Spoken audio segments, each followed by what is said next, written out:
The Franciscan Sisters of Perpetual Adoration Garden is located at the Villa St. Joseph.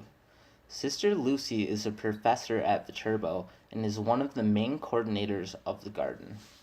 What is grown at the FSPA garden? What we grow in the wintertime mainly, you can see a lot of lettuce in here, and we have Swiss chard and we have spinach. We have a few strawberries for fun, and a few fruit trees for fun. We have a nice orange somebody gave us. We've got a fig now that has figs on it. We've got actually 2 figs and 2 bananas from the builders of the greenhouse. But what I really look forward to is the garden outside. It's about an acre, and we get between 4 and 5 ton of produce off of it. I was trying to think. We grow just about every kind of vegetable you can want. Not everybody likes kale, but they get to eat it anyway. And they don't have to choose to take it, the sisters. We mainly raise food for the FSPAs at St. Rose Convent in La Crosse and the Villa, which is up here. What is your garden's impact on the community? Well, I think first of all, it provides a lot of fresh produce and real food. And so, especially for low income and in the food banks, usually you get processed food, and so it's really much healthier for the low income that are dependent on the food bank to have some fresh produce to go with all of the other. And so that's always in my mind, that it's a eco-justice issue, and we should be making sure that low income people or people that need to use the food banks get good food, not just what's left over. Tell us a bit more about community gardens and eco-justice. Well, I think that gardening is kind of a lost art, and I know from doing the garden out here and having interns from Viterbo, there's a lot of interest among young people, and some of the senior members of society really do have the wisdom yet on how to garden, and for them it's great exercise, and it keeps them in touch with the soil, and so many of us are just not connected to nature anymore. We're so into technology that we don't even get outside. So when I talk about eco-justice, it's really treating the environment right, because as human beings, we are totally dependent on literally these green plants to take sunlight and put it in the living system and give us what we need to carry on. Even if you're a meat eater, you're still dependent on grass or grain that is a plant that feeds the animals that we do eat.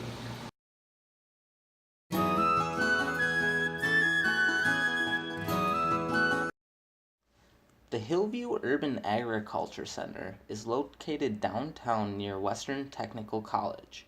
Pam Hartwell is the coordinator for the greenhouse. What are some health benefits of gardening? There's a number of studies that show that the microbes in soil are really good for humans, and help them be healthier and help their immune system. And so there's that sort of microbial soil level work. There's also just the physicality of it. We like to have meetings in the greenhouse space, especially in the winter, because we think it's just a very oxygen-rich environment. Yeah. And it keeps us physically active. Even if you're at a table, working on planting a tray of seeds or something, you're going to, be more physically active than if you're sitting at home doing nothing. Yeah. And we find that when you give someone a task, they feel good about the physical activity. They feel purposeful. You're not just doing it for the sake of doing something physical. You're actually producing something, and you see the results in green and growing plants. To know that it's really mentally healthy and stimulating. There's very rarely only one volunteer working here, so there's a lot of social interaction, and there's a lot of social interaction throughout the generations. And so we'll have young people working alongside of old people, and that kind of works out nicely. We get that intergenerational boost that that all the generations kind of benefit from. And you would recommend senior citizens to garden then? Absolutely, yeah, absolutely. And I think what's kind of nice is a lot of senior citizens grew up gardening or have some sort of past history of gardening, and a lot of people in maybe my generation or younger generations may not have had that experience. And so we often find that our seniors who volunteer regularly in the greenhouse end up taking new volunteers under their wing and teaching them. And so it's sort of a nice opportunity to pass on knowledge that the seniors have gained throughout their life or throughout their time of gardening in their own gardens. And a lot of them can't garden in their own gardens anymore. Either they're in assisted living and they don't have their own gardens, or it's becomes physically impossible to garden in the ground. Yeah. And so it's very nice because we have the kind of raised tray, the raised benches and things so that people can garden in a way that they're still. What types of plants are grown at this greenhouse? That during World War II, when the Victory Garden movement was at its height, our communities grew about 40% of their produce in yards. And so we'd like to get back to that. Yeah. And so one of the things the biggest thing that we grow are seedlings. And we grow heirloom and organic variety seedlings and vegetables and herbs so that people can then buy those at our plant sale on May 13th, the day before Mother's Day. Perfectly timed, keeping that mom theme going. Yeah. And plant in their own garden. And a lot of plants just do better from seedlings than they do from seed. Seeds need a lot of kind of tender, loving care, and so it's nice to be able to offer our community a nice variety of organic and heirloom seedlings so that their garden gets a good start at home.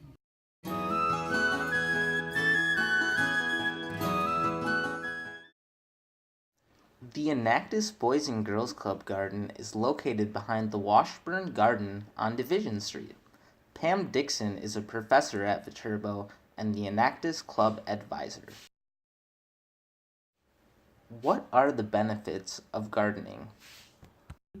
I have read several research studies that indicate it is good for our mental health in that it increases endorphins and has actually had long-term side effects on depression, so elevating depressed state and making us feel better mentally.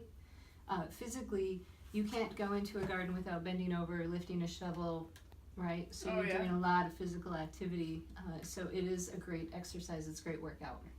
In terms of the physical activity, as we get older, that becomes a little bit more of a challenge, but that doesn't mean that you can't get out and plant some flowers. So even sitting in a chair, if you have raised beds, so you can get some help from younger people to build some raised beds, so you're bringing the bed up to you, you don't have to go down so far. So you're able to get your hands in the dirt just by sitting in a regular chair or a wheelchair.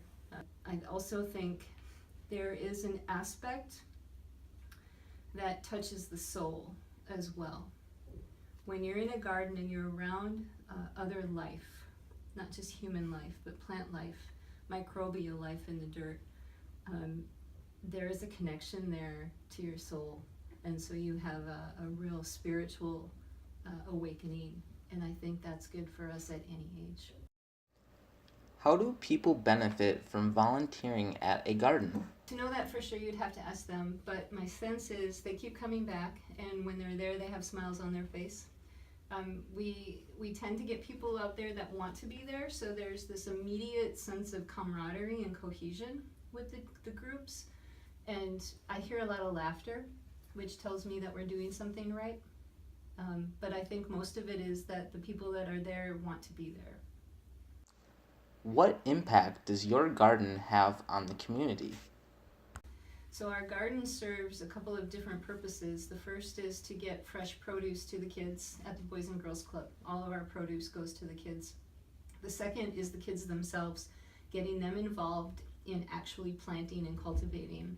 Gives them some skills and confidence that they can grow their own food in the backyard if they wanted to. And third, a lot of these kids don't have the opportunity to interact with young adults or older adults in a really healthy, positive way. So this, we contribute to our community by bolstering really positive relationships with young people who will grow up to be contributing members to this community. And so I think we add that dimension of relationship with those kids.